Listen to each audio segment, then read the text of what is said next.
Imagine a single prophet against 450 imposters. A man who calls down fire from heaven and makes it rain after years of drought.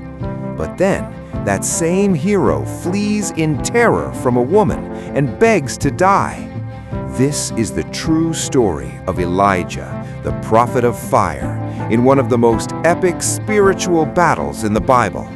Prepare for a breathtaking account, straight from 1 Kings 18 and 19. Let's go to Mount Carmel.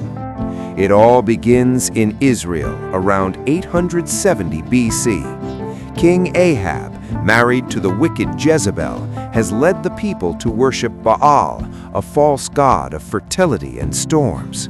Jezebel has killed God's prophets and erected pagan altars.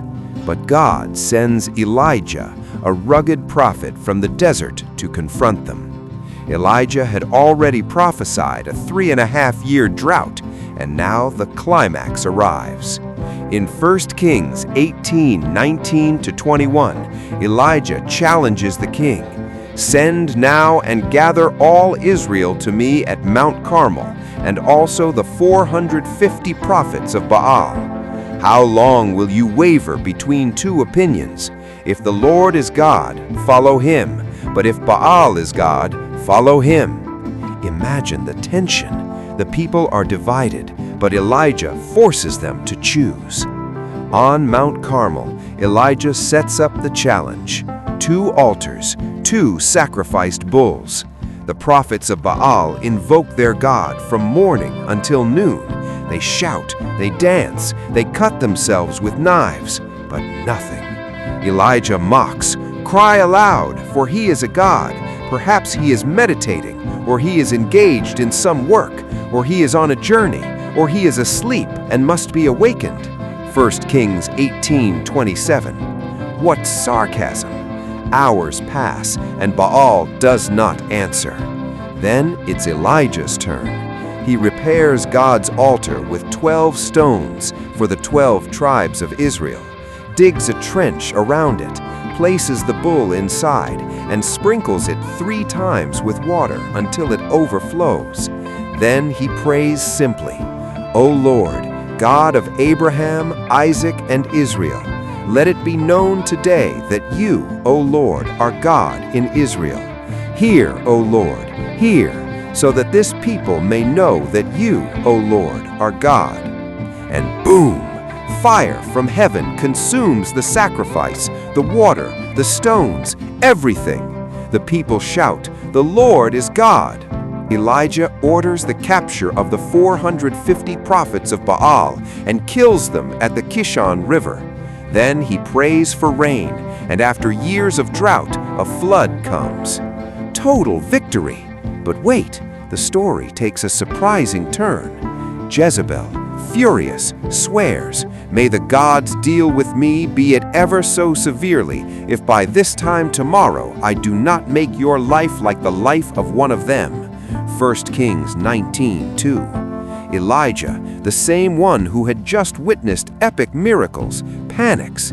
He flees to the desert, sits under a juniper tree, and prays, "It is enough, O Lord. Take my life, for I am no better than my ancestors." 1 Kings 19:4. What? The prophet of fire asking to die? This shows us something real. Even the bravest can fall into depression after an emotional peak. Elijah is exhausted, alone, suffering from spiritual burnout. God does not abandon him. He sends an angel who touches Elijah and says, "Get up and eat." 1 Kings 19:5. He gives him miraculous bread and water that sustain him for 40 days until he reaches Mount Horeb. There, in a cave, God asks Elijah, "What are you doing here?" 1 Kings 19:9. Elijah complains, "I have been very zealous for the Lord, and I am the only one left." God responds with a spectacle, a strong wind, an earthquake, fire, but he is not in any of them.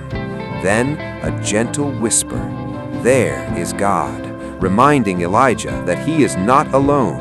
There are 7,000 faithful followers in Israel.